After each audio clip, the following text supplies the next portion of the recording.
Welcome into this special episode of the Rookie Big Board. We're doing a Devy mock draft, and I have some of the best Devy minds from around the industry here to mock draft with me. I am so excited to do this.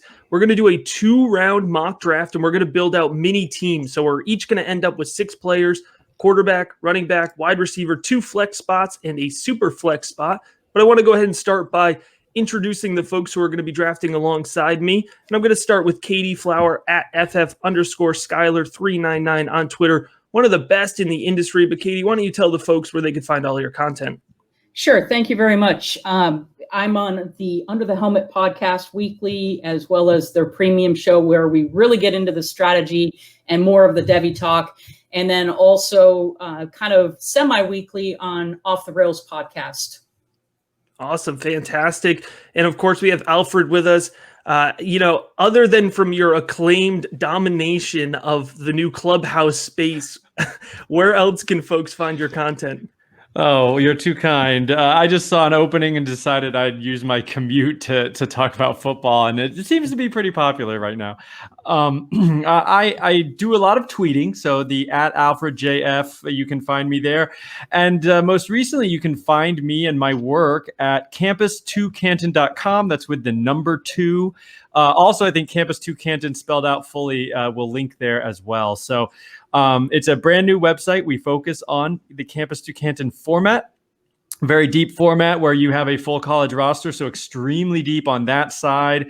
Have a lot of incoming freshman content, have a data app that's really special because you can track all players in college. So freshmen who just happen to finish their season, you can track them versus Julio Jones and what his freshman season looked like and put them on the same graph together, and tons of other stuff. So definitely go check that out. We're really excited to roll that out.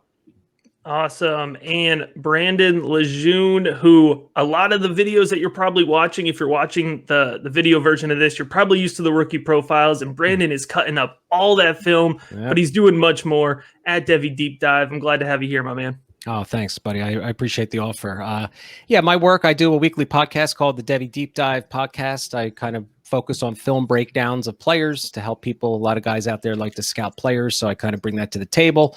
Have a great product, too. It's called a Devy Dashboard. You can find it on my Twitter pinned tweet. It's a dashboard. It's great. I like it. It's like a launch center for you to do research on players. And it's got a database, and we have a great Slack chat room as well, talking, ball, all the time, trades, doing mock drafts, all sorts of stuff. So, yeah, I'm ready to get into this. This is going to be fun. Truly fantastic resources that everybody just listed off. And this is what I do to myself every time. I bring in folks that are smarter than me to mock draft, and then they just clean the floor. So we're going to see if I can keep up this time. But we're going to go ahead and kick this thing off here. And Alfred, you got the 101. Again, this is a Superflex PPR format. We're building mini teams. So every team is going to end up with a quarterback, running back, wide receiver, 2 flex spots, and a super flex spot. So Alfred, go ahead and kick us off here with the 101. Yeah, I'm going to go, no real suspense here. I'm going to go Spencer Rattler, quarterback for Oklahoma. He just finished up his redshirt freshman season with the Superflex. I mean, I just think you got to have to, quarterbacks are going to be at a premium. I'm going to probably want 2 in my mini team. And so there's nothing better than Spencer Rattler, who, we'll see what his eventual peak is, but I think he's the closest type of guy to like a Mahomes who can throw off platform. His arm is extremely live, has a lot of different touch passes, extremely accurate, and can chip in, 20 to 30 yards on the ground, I think, if needed, even at the next level once we're there. So I think he's the full package, and I'm excited about Spencer Rattler. Awesome. I think there was a little bit of suspense. I know Rattler is probably the favorite, but there's a lot of options here with the 101, which I think makes Devy so fun. So, Katie, I'll let you go ahead and go next. And I'm going to say probably Katie and Brandon's picks also have a great claim for 101. Yeah, so it was at this point when I see the Spencer Rattler pick where I start to cry. I start to kick my heels and say, that's not fair. Sam Howell is the consensus 101 at this point. Why? How could you do that to me? And I changed Alfred's name to Wesley Snipes, because that's who I would have taken. And by him taking Spencer Rattler, that I adjusted my strategy and decided that I'm going to go.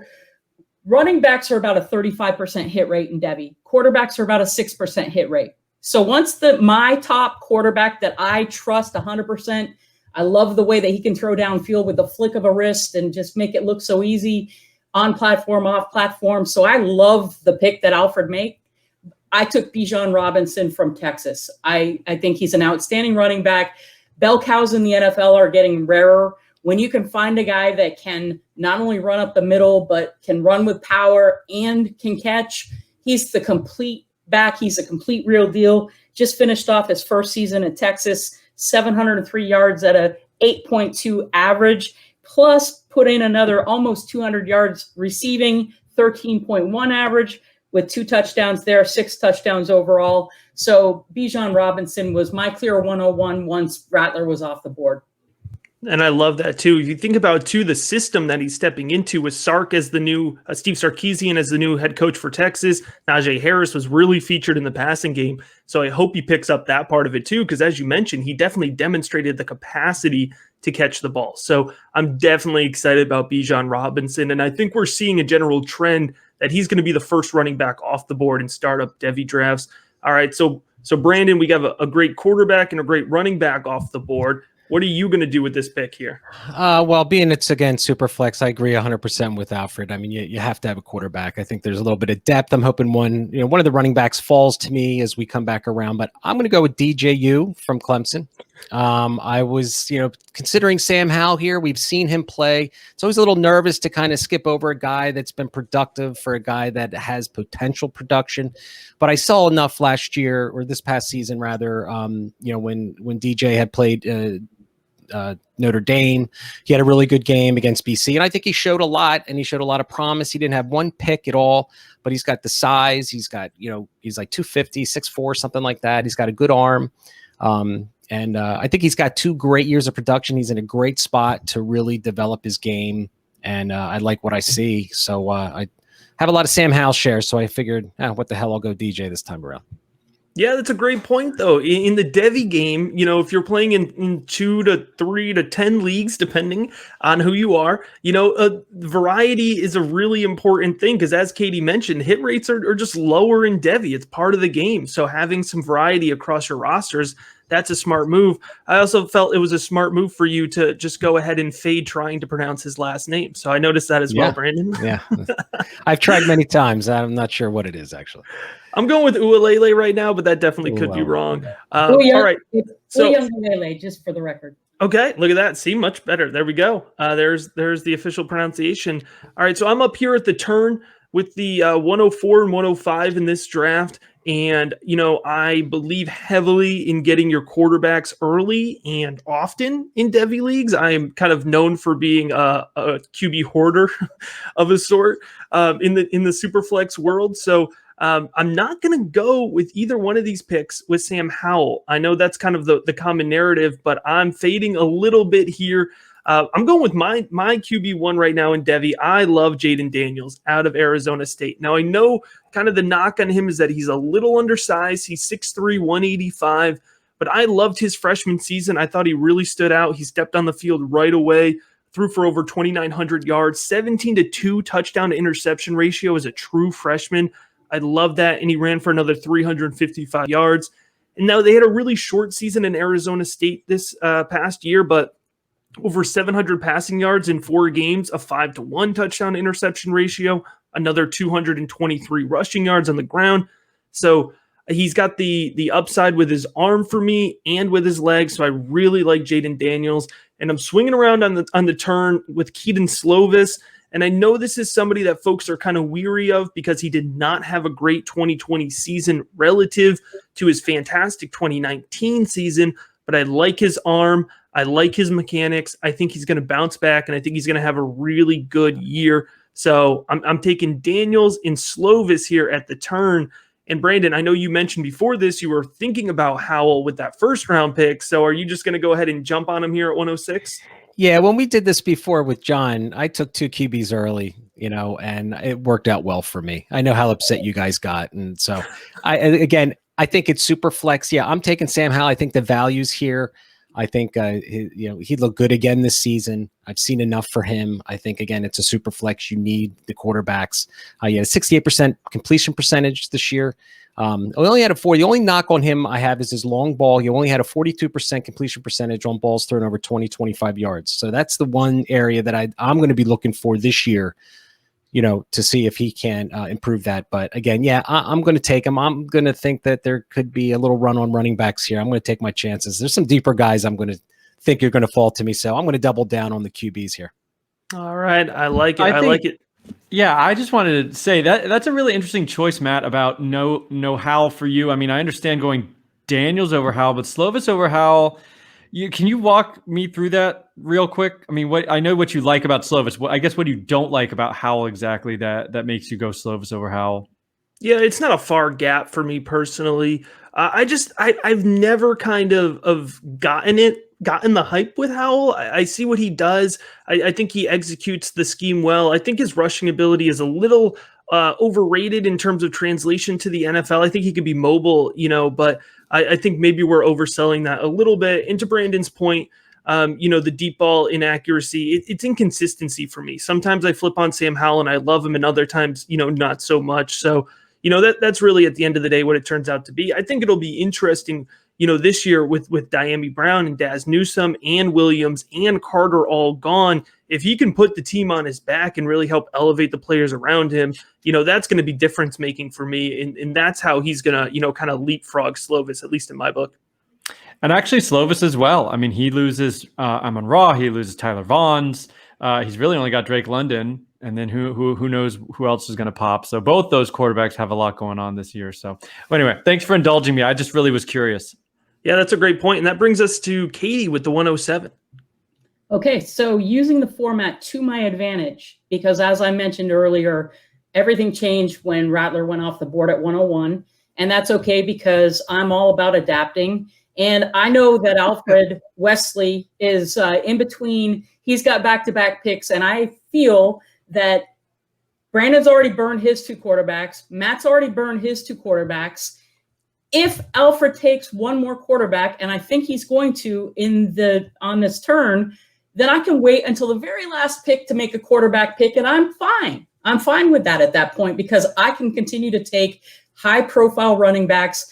And my thought process here was either Breece Hall or Isaiah Spiller. I love them both. I think they're going to go the 101, 102 in a standard format, probably 102, 103, depending. I would think that Spencer Rattler will be the first quarterback off the board in Superflex next year, then followed by the two running backs. And then who knows after that, it's a crapshoot. So I went with Breece Hall. He's another guy that I think can be a bell cow in the NFL, 6'1", 215, puts up two really good seasons at Iowa State. He's rushed now for almost 2,500 total yards in 2 years at a 5.3 average with 30 touchdowns. His receiving, 46 receptions, 432 yards at 9.4. So I like those, running backs that can carry the load in every direction. They can be a bell cow for their NFL team, much higher hit rate. And I'll wait until the very last pick to take my quarterback. And in Superflex, I go strong during my startup draft so that I don't have to reach for Devy. I like that. I mean, if you're looking at the numbers, Breece Hall has to jump out to the page. And, consensus Devy first rounder in a traditional 12-team format. I know we're condensing that a little bit, but it definitely makes sense for Breece Hall to come off the board. And that brings us to Alfred here. You got the turn. You have the 108 and the 109. So I imagine the strategy here of trying to win this draft comes into play as well. Yes. I actually like the turn when you get it. I mean, it's kind of, you hate waiting all the picks in between, especially on a full on draft, but it's kind of nice to just get your folks there and not have to gauge the middle of the round or something like that. So I have to say, with the 101, I wasn't really thinking strategy as much. I was just thinking get the best player, and that was Rattler to me. So now, seeing how the draft is going, this is pretty exciting, I think. Katie mentioned her other option here. I think I have to take one running back, and that's going to be Spiller for me. Just awesome production. Very similar, actually, to Breece Hall. burst onto the scene as a true freshman. He's doing it in the SEC West, for crying out loud. Breece Hall is wonderful. He is my number one running back in that class, but Spiller is not far behind. And I'll say in his freshman year, he looked a little bit slow-ish, especially on the long speed. But I thought he actually got better and more bursty as a sophomore, which is really nice to see. He's like 6'1", 225. He's already, NFL size, like bell cow size right now. And 49 receptions in his first 2 years. So he's not just the, 2-down banger at 225. He's catching passes, 50 passes almost basically in his first 2 years. You can't really say much more about Isaiah Spiller. I mean, they are 1A, 1B in that class, and I'm thrilled to get him here. So I've locked up my bell cow. I am going to run it back with a quarterback, as Katie said, predicted I would. At this point, I think there's one more quarterback you can kind of bank on as a future stud, and that's Bryce Young for Alabama. He's risky. Some people don't love the guy. I think he's the closest thing to Kyler since Kyler. He is a little undersized. He runs around like a madman. He's got a quick short release, almost like that shortstop throw across the infield where he can just flick it real quick. And he had one play last year, granted mop up duty. They were up like 56-0 probably, but he's dropping back, avoids the defensive end, curls around, and then finds, I think it was actually Devontae Smith, crossing and threads the needle like on the run. It was a beautiful play. And if it hadn't happened at 56-0 in the score, people would have probably been crazy. So I think he's got as much upside as anybody taken at this point. It's just a little unknown, but I'm happy to put him in my super flex spot. Hey man, all I'm saying is if Mac Jones can push himself into a super flex first round rookie pick playing at Alabama, I'm pretty sure Bryce Young will get there as well. So I think that's a pretty good investment. And to your point with Isaiah Spiller, I was really high on him after his freshman year, but the narrative, right, was, he put up these big games against, weak opponents, but he came out this year and he looked great against the SEC. So all aboard the Isaiah Spiller train. I absolutely love that. Yeah, he had like 50% of his touchdowns and yards against like two terrible teams in his freshman year. And that actually made me, I noticed that too. And that made me a little less excited about him. But yeah, this year was wonderful. And I think there's a big cliff here with quarterbacks. So that's why I'm happy to get Bryce Young. All right, I like it. Katie, we are back to you here. This is going to be pick 110. And this is, again, where the plan is coming together great because now all the quarterbacks are off the board. I can sit and wait and make my last pick as quarterback. And as far as quarterback goes, all the ones that have been taken can still be busts. We won't know. And even if they make it to the NFL in the first round, that still is not any guarantee. Look at the guys that are 2 years in and they're done. Or 1 year in, Josh Rosen, he was very highly touted in Devy. Sam Darnold is struggling and may not keep his job. And, I can go on and on about all the young guys that haven't even made it to past their rookie contracts. So I'm going to keep my foot on the pedal. I knew that Spiller was probably going to go, but I'm very happy to get Tank Bigsby, another big running back. This guy from Auburn, 6 foot, 204 pounds, just finished his freshman season. So I got a pair of sophomore running backs plus one of the top running backs from next year's class. And Tank Bigsby put up 834 yards in the SEC West. So he's got that benchmark at 6.0 average with 5 touchdowns, did a little bit of receiving. He's got another year with Bo Nix coming up. And so I look forward to him continuing his progress. And they're going to have to do it under a new head coach.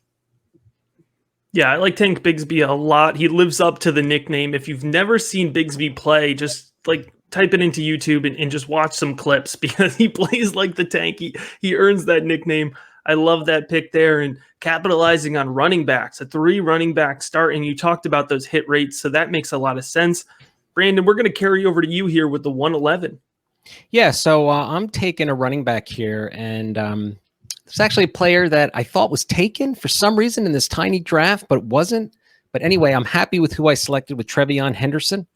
Incoming freshman at Ohio State. If you watch this kid's high school tape, it's really, really impressive. He's 5'11", 195 pounds. So he's got a good, decent frame coming in as a freshman. He should get a really good opportunity in Ohio State. But he is a consistent first 2024 player taken in all Devy startup drafts and C2C drafts and stuff like that. So, I mean, he's going to be, I think, a relatively safe pick in the 2024 class. But when you watch this kid's film, he's fast. But I think the most impressive thing to me when I watch running backs and trying to scout these players in the, whether they're coming out of high school or freshman or sophomore, is their ability, once they hit the second level, what is their vision and manipulation of defenders once they are in space, right? And I think this guy is elite in that category. If you actually watch his high school tape and stop it and watch it, you'll see that he's actually setting up safeties and defensive backs in the secondary and then creating even more space for himself. And I think that is his calling card with his elite speed. He's got great contact balance. I mean, he's got everything. He's the number one ranked running back really on both platforms. And I can see why. I think he's got a good future and not a lot of people in front of him. I'm not a big Master T guy. I don't think he's going to, really take a lot. So I think this kid's got a great opportunity to really come out his freshman year and put on a lot of production. Mayan Williams. Yeah, I know. He's the hot name on Twitter now. There was some thing out on Twitter, and I know he's like the guy right now. Everyone's all over him. So, yeah, we'll have to see. Yeah, I think you're right, spot on. I mean, that's what I see for Trevion Henderson. I mean, I don't see who else they need to give the ball to. Some people seem to like Evan Pryor, who is another top 5 running back. I don't know why they keep just stacking their depth chart. It's so frustrating in college that happens. But I agree with you. And I think the best point you said is manipulating guys in the open field. That is something you watch him do. And guys are just on skates and he's just almost on a shuffle step and you cannot get a hand on him. I mean, it's incredible. I've said in my review for Henderson that we don't know if he has power because he never has to touch anyone. And all his runs, he never can. You can't get a hand on him at his level of competition. So we'll see. But yeah, he's wonderful. That's a great pick. Absolutely. It's interesting strategy-wise, when you're talking Devy drafts. Are you willing to invest in these players that have never played it down in college? And I'll be honest, traditionally, I don't do that, right? Because I'm not a patient fantasy football player, right? I want those folks that are heading to the league quickly. But there's two things that are, for me, working in favor of Brandon's pick here. One, the depth chart, and that's been touched on. But two, I'm not sure there's many folks out here watching more high school tape than Brandon. So when in cutting it up, so when he endorses somebody, I'm like, all right, I'm willing to give him that first round stamp of approval. And we have one more pick here coming in at what would be a traditional first round for a Devy draft, and that's the 112. And I'm going to go ahead and take my guy, Eric Gray. I'm kind of known for being a Vol homer. He's no longer a Vol, so you can't call me a homer with this pick.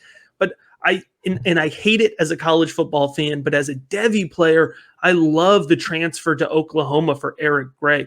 For me, he's somebody who was very good in the first level of the field, not so great, making those breakaway plays. He was a powerful back. I liked his vision in the A and B gap, and he could get to the second level with good explosion, but then he could never quite break that guy. He never quite had that breakaway speed. And I think two things are going to happen. One, he's going to get coached up at Oklahoma, but two, he's going to be running in space, right? Like he's not going to have to worry about necessarily creating his own space like he had to in the SEC. He's going to be running in space. I think the box scores are going to overflow. I'm not worried about anybody coming back on that roster. I think he's easily the most talented running back there. So, part of Devy is projecting out to the league, but part of Devy is also just projecting out players that are going to gain value, over the next year. And you might even be able to flip him, even if you don't necessarily love that projection to the league. So after we're about halfway through this draft here. So just a quick recap. I have Jaden Daniels, Eric Gray, and Kedon Slovis. Katie has Bijan Robinson, Breece Hall, and Tank Bigsby. Brandon, DJ, Trevion Henderson, and Sam Howell. And then Alfred, we have Spencer Rattler, Isaiah Spiller, and Bryce Young. So I'll go ahead with the 201 here and kick us off with the second half of this draft. And I can't believe, I feel like every time I talk with Alfred about Jahmyr Gibbs, that that he's so in love with them. So I'm surprised that I was able to get Gibbs here. 5'11", 200-pound back at a Georgia Tech. Kind of a small sample size. Tech only played 7 games this past season, but 460 yards, 4 touchdowns, and 24 receptions for 303 yards, and another 3 touchdowns there. And that really impressed me because the Georgia Tech offense is a hot mess currently, and it's not necessarily their fault. They went through a coaching change, and remember, they've been running that triple offense forever, so they're literally rebuilding the program and the players there. So I thought Gibbs played really well for having almost everything going against him in this first season. So I think, his projection can be really, really high over the next couple of years. And Brandon, that will bring us to 202 here. Yeah, and I'm going to fill my wide receiver spot with David Bell from Purdue. Had another good season this year. He had 8 touchdowns this year. His freshman season last year, he had 7 touchdowns. What I like about him watching his film, he's physical. He's got the ability to create space for himself, which is what I high regard for wide receivers, is his ability. It looks like from the limited tape of the angles you can get without looking at all 22 film, he has a decent release package. And I really like his body control and his hands. He's got a 69% catch rate. But there was this one play against Illinois in the back of the end zone where he went up and contorted his body and made the play.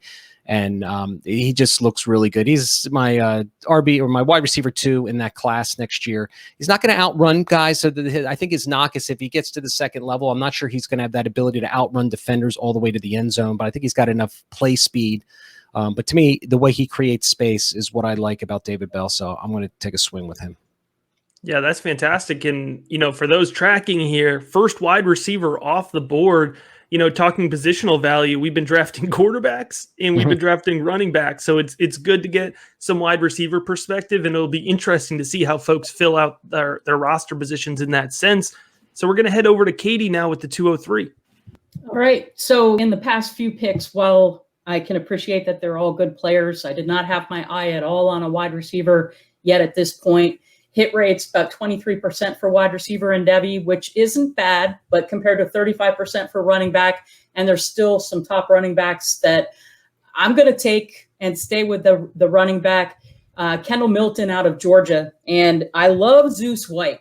Zamir White is staying in school for one more year. I did consider him, but he is somebody I think you can get in Devy drafts in round 3, round 4, even later, but you're not going to get Kendall Milton later. So, he, as a freshman in 7 games, put up only 193 yards, 5.5 average. He did have 1 reception for 22 yards, but he's the real deal. Again, just another in the line of big-bodied Georgia running backs that have some speed. He's 6'1", 220 pounds. The future is bright, even splitting the backfield with Zamir White this coming season, who carried most of the load last year. Georgia has had success with DeAndre Swift and Nick Chubb and Todd Gurley and Sony Michel and everybody just having different roles, and they've gone on to be successful in the NFL. So talk about a pipeline.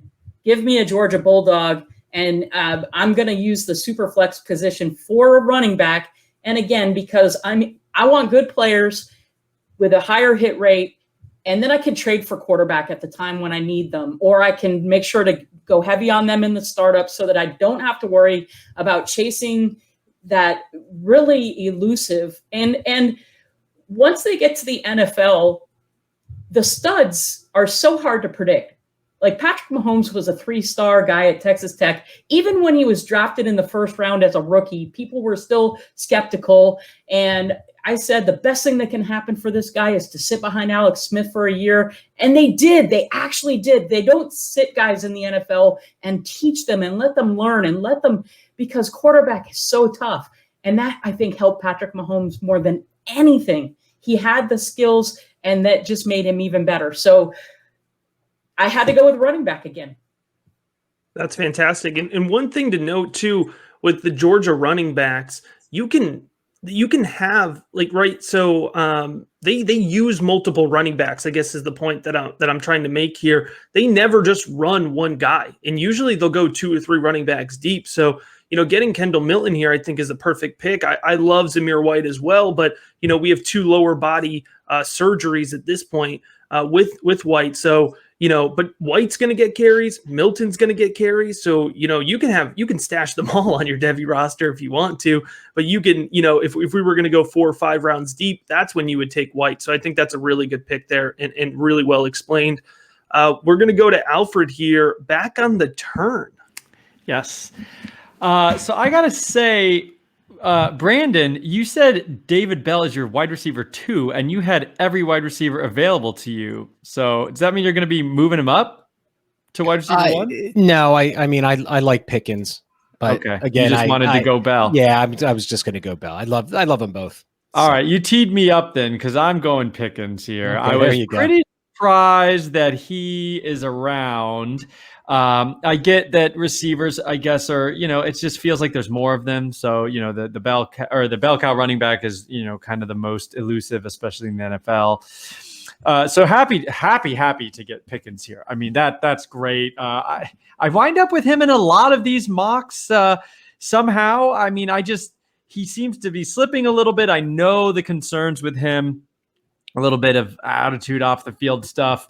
On the field, he flashes as good as you can ask for. I mean, there's some plays where it's just absolutely phenomenal. He's got wide receiver 1 alpha size. He's got everything you could ask for, except I will say, I mean, the one thing he hasn't done is put together like some huge dominator season yet. He did break out as a freshman.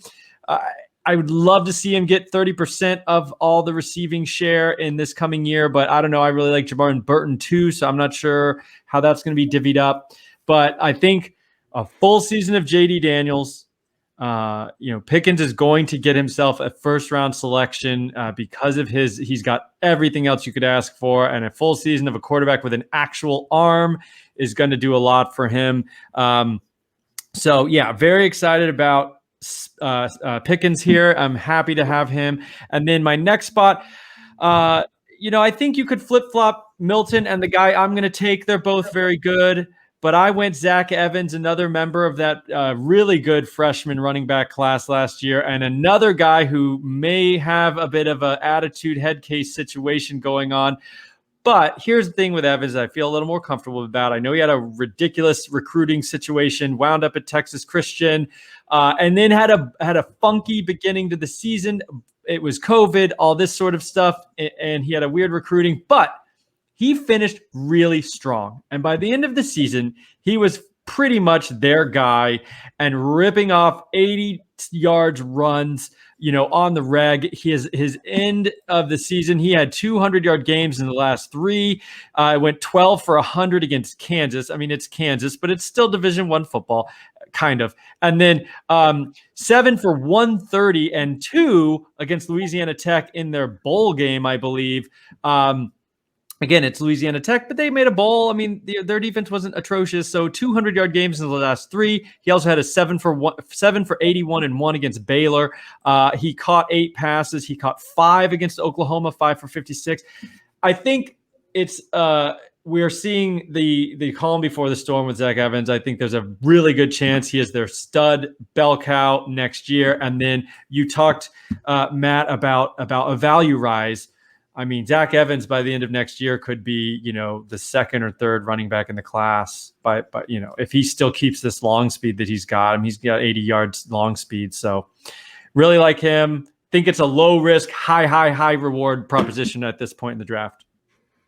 All right. Before we move on to the next pick, I'm just noticing a trend within this draft here. We had Pickens off the board. So we had Milton and then Pickens, so we had back-to-back Bulldogs. And then we had Zach Evans, who I believe was originally committed to the Bulldogs, right, before he ended up back at TCU. And we also has Alfred, a known Gators fan with a team pretty much full of SEC players, but no Gators. So I'm enjoying that personally. And with that, Katie, I'll pass you on to the 206 here. Well, thank you. And now I'm out of spots to take a running back. If you guys didn't have this format where I had to take a wide receiver and I had to take a quarterback, I'd be taking another running back right now, but that's okay. I will go with one of my top wide receivers, and I just can't believe that Wesley didn't snipe me on this one. And I appreciate that you either forgot about him or you feel like you had to get a running back. So I'm going to go with Traylon Burks out of Arkansas. It's really cool as a Razorback fan to have two wide receivers on the team that are over 6 foot tall that can dominate. And in Devy drafts last year, Trey Knox was the guy. And I kept saying, don't fade Treylon Burks, dude. This guy is really great. Trey Knox was banged up this year. Treylon Burks came on strong with Felipe Franks as the quarterback. We're going to probably have KJ Jefferson next year. But in 2 seasons, he's put up 1,300 yards at a 16.2 average, which is pretty good as a wide receiver, 7 touchdowns. He's even done a little bit of rushing. He's got special gloves because he's got huge mitts. He's got a 10.5-inch hands or close to 11-inch. And he can be the alpha in the NFL as an alpha receiver. So as my one wide receiver, I'll take him all day. Woo pig suey. I totally forgot that you're a Razorback. And I kind of thought Treylon Burks would be a sneaky last round pick. And I really thought he might come back to me. Not disrespectful. I mean, you all are all very sharp.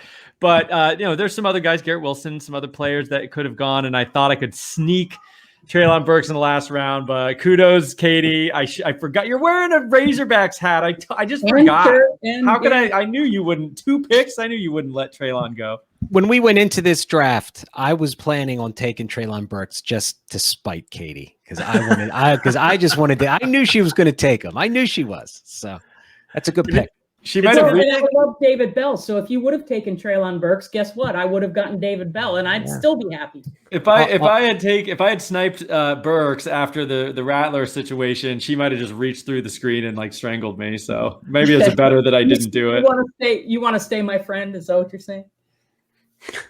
I think this is a great example, though, of the fact that Devy drafts are not predictable. All right. It's one of the things that makes the game so fun. You could say your rookie drafts are unpredictable or your dynasty startup drafts. Devy drafts are the wild, wild west. You just do not know what's going to happen. And that's what makes it so fun.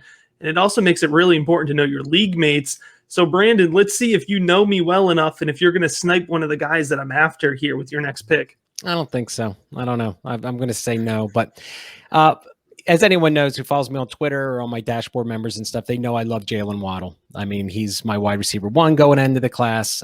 So I'm going to pick somebody that I think could be the second Waddle kind of is Kayshon Boutte from LSU. I think this kid is explosive. I don't know what it is about explosive playmakers in the open field with the ball, but I love this kid. I mean, he really came on last year. Against Alabama, he caught it, had 111 yards. Then he played Florida and they had 108 yards. And then everyone remembers that last game against Mississippi, Ole Miss rather, when he had 308 yards and 3 TDs. I mean, he just dominated, and he's got such playmaking ability, great ball skills. Again, a kid who creates space for himself. That's the number one thing I look for in a wide receiver. And he should get just a ton of targets. I don't know if it's going to be Miles Brennan or Max Johnson next year throwing him the ball. But if you look at that depth chart on LSU, he is going to be the primary receiver on that team. And I think it's really good. He's 6 foot, 185 pounds. He's a little taller than Waddle, but almost about the same amount of weight. And I think he's an explosive playmaker. I'm really excited to see what he does this upcoming season. All right. That's definitely a great pick there. It was not going to be my pick, though, so I'm fine with that, but definitely a worthwhile one at this spot. To start the turn here, I'm going to go with a wide receiver that I guess, we don't like when wide receivers stay in college too long, but I'm still really high on my guy, Chris Olave. I thought he would have been a first-round pick if he came out this year, and that's what I thought about Devonta Smith last year, and I was like, why is he going back to college? We found out why he went back to college, right? Because he was able to dominate, and of course, Jalen Waddle was part of that. But man, Chris Olave, he's in a great system.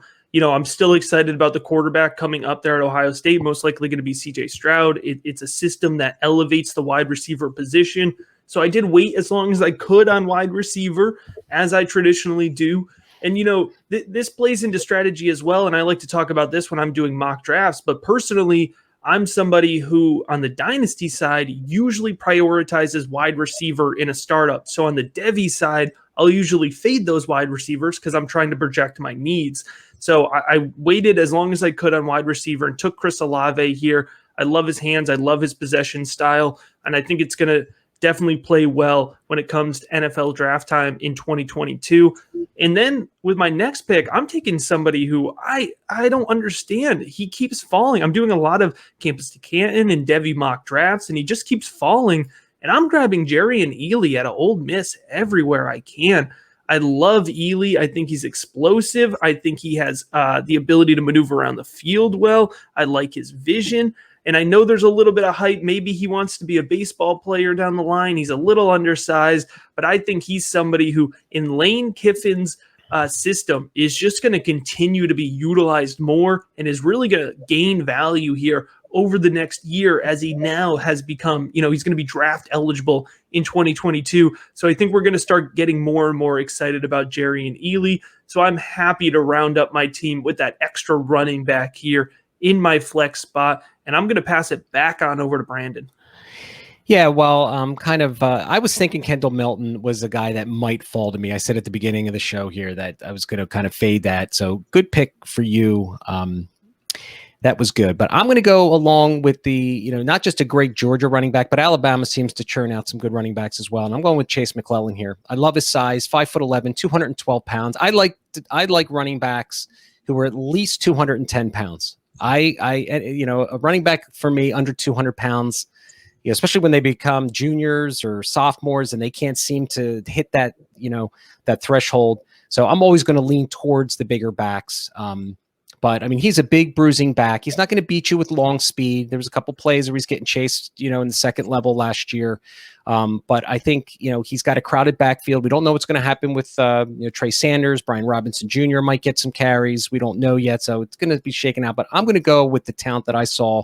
And if you guys didn't realize, I mean, he just kicked the butt out of the Arizona Razorbacks his last game, 6 carries for 95 yards. Those Razorbacks got lit up. You remember? Did you hear that, Katie? I mean, those You're poking the bear here. Yeah, I'm sorry. I just had to, Katie. Razorback football has been the doormat of the SEC West for a long time, but now with Coach Pittman, the recruiting that they've been doing, I really think that they're coming along. Their defense last year was less scary than it has been in years past. We're number 1 in baseball right now. We're number 12, moving up to number 10 in basketball. We're going to be a 3 seed in the NCAA basketball tournament. Football's next. Hunter Yurachek is doing a great job as the AD, and better days are coming. So, yeah, you can brag about kicking a down team while they're down. Go for it. Great. I love it. I love That's great.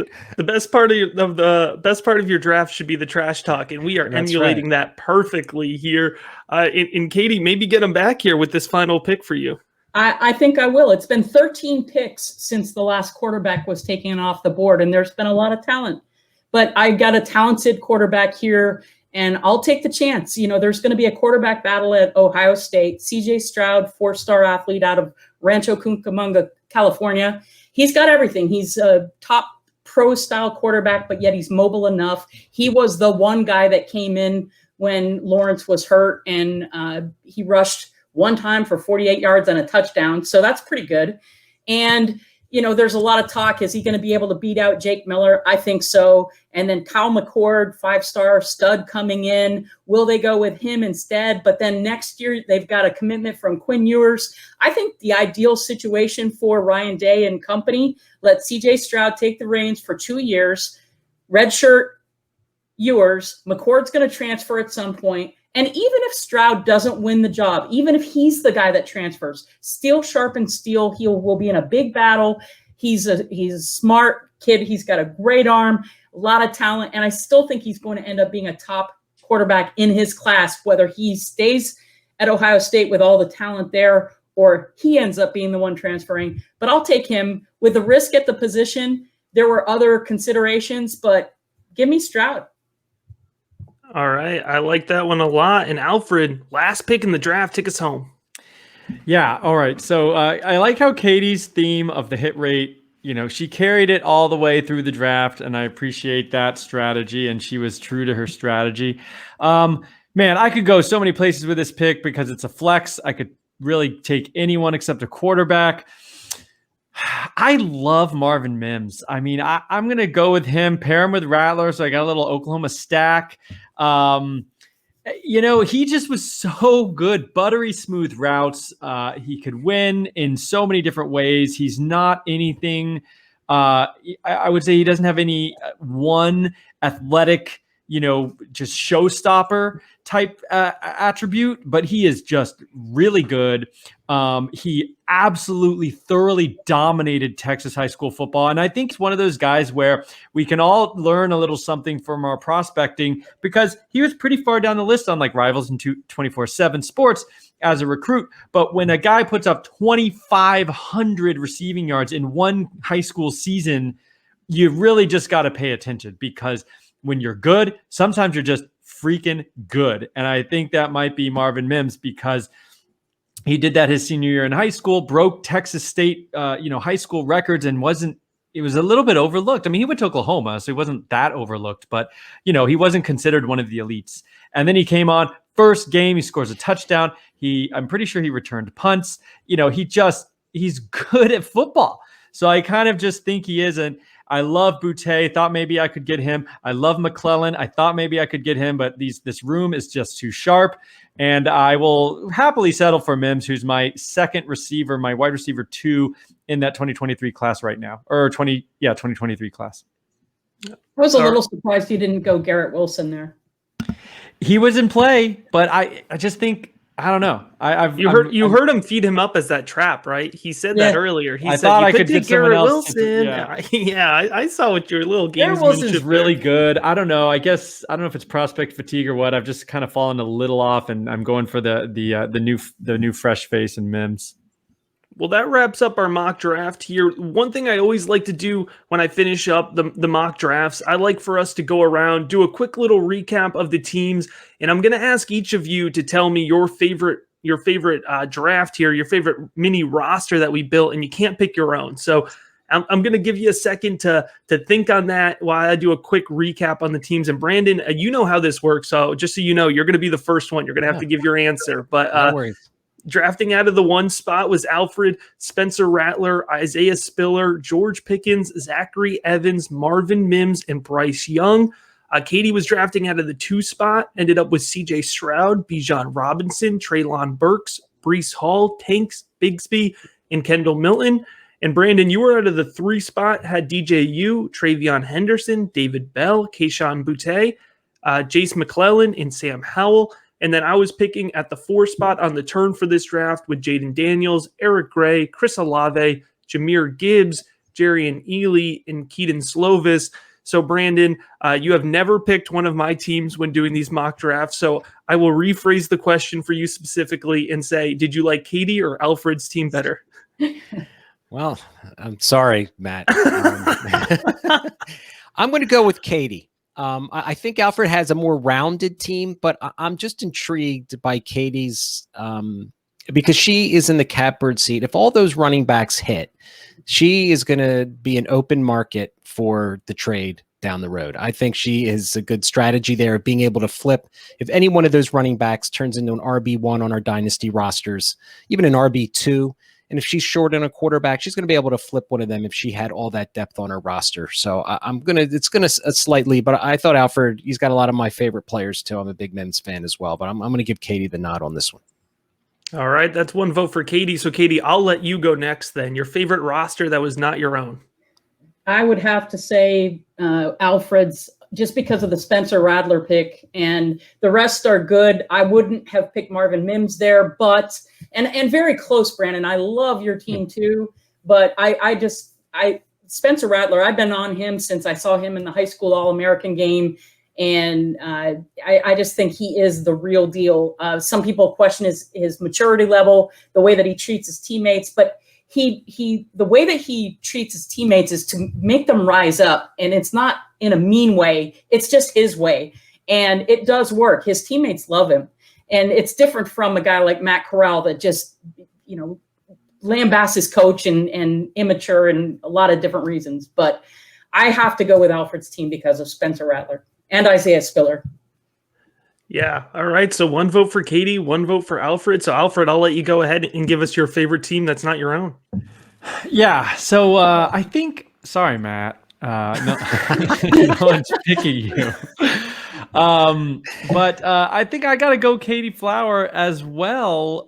It was a bold strategy, Cotton, but she certainly, and this is one difference. It's not C2C, right? So we don't need the actual college production here. We are only looking at NFL, and she's got 4 running backs that could all, be blue chip guys at the next level.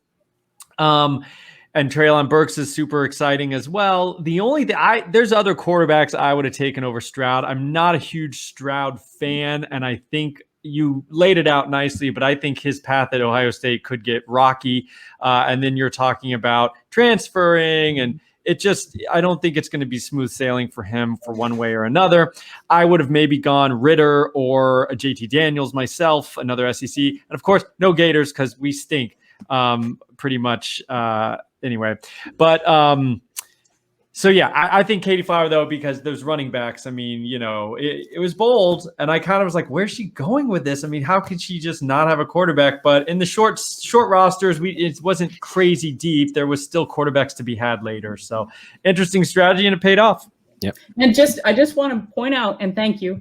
I just want to point out that transferring was okay for Justin Fields. It worked out, and and Murray and Mayfield. I mean, it's definitely not the end of the world, but. All right. So that's 2 votes for Katie. Alfred gets a vote. This is tough. I purposely made myself go last here because I have not made up my mind. When it's tough like this, I try to pick out a couple players, right? You want to win the best player when it comes to a draft like this.